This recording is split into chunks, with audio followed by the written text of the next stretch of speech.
Caucus Nidalé reçoit pour vous le ministre d'État, Dr Abdallah Caucus Mabri, président du conseil régional du Tonkpi, également président du comité d'organisation du Tonkpi Nidalé. Bonjour monsieur. Bonjour. La première question qui nous vient en tête, c'est de vous demander, au thème de ces festivités, quel est le bilan que vous pouvez faire? Un bilan positif, une satisfaction. Les objectifs sont atteints en termes de cohésion au niveau de la région parce que notre premier objectif, c'était de rassembler donc tous les fils et filles autour de ce festival. J'ai été heureux de constater que tout le monde, les cadres, les chefs traditionnels, les femmes, les jeunes, tous étaient engagés. La mobilisation populaire était effective, donc une grande satisfaction.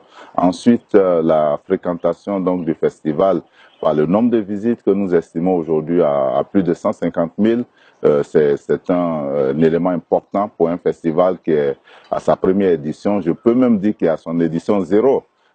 Puisqu'il y a seulement 3 mois que nous sommes mobilisés pour organiser cette édition de décembre 2017. Ensuite, je pense que la présence des partenaires, des personnalités, le président de la République représenté par le Premier ministre, une douzaine de ministères, 5 ministres en fonction effectivement, de grandes directions des services de l'État, mais aussi le secteur privé, y compris des entreprises internationales, à la fois au Forum économique.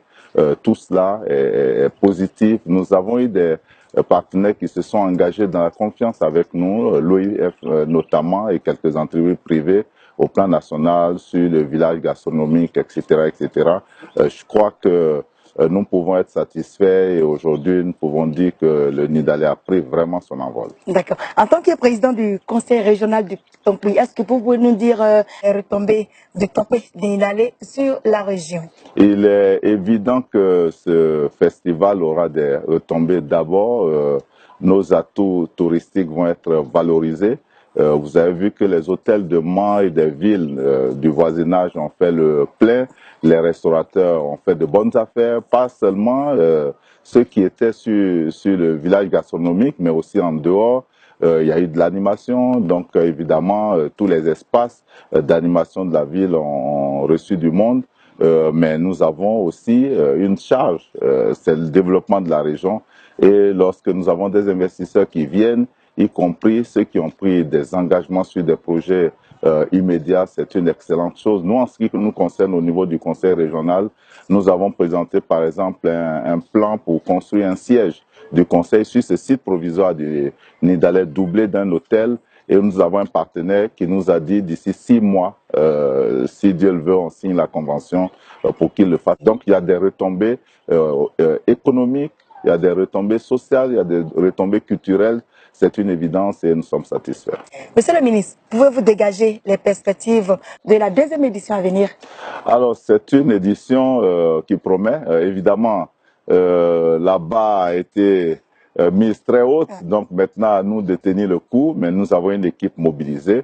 Vous savez, peut-être que beaucoup ne le savent pas, cette région regorge de talents au plan culturel et tous ceux-là se sont mobilisés sur une base de volontariat. Les cadres, après cette première édition, même ceux qui étaient un peu timides, aujourd'hui sont motivés, tous comprennent que pour protéger notre patrimoine, mais aussi pour développer notre région, nous avons besoin de ce festival. Donc, c'est des ambitions grandes, importantes, avec évidemment la construction du village définitif du Nidalé sur le site de 4 hectares qu'un chef de canton nous a offert. Je voudrais d'ailleurs lui dire merci.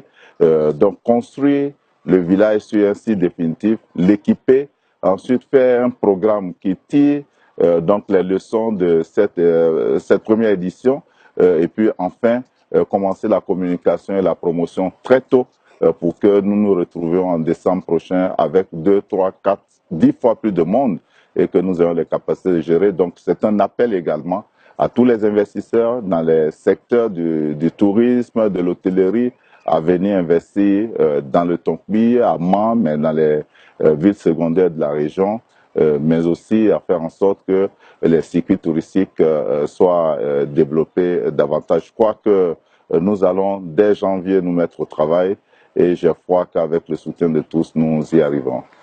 Monsieur le ministre, nous venons de terminer la première édition. Est-ce que vous avez un mot à l'endroit de toutes ces personnes qui ont participé à ces festivals? Leur dire merci.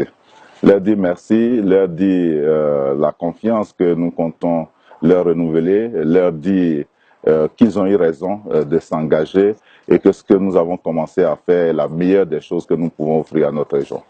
Merci, monsieur le ministre, d'être passé sur notre plateau. Merci beaucoup.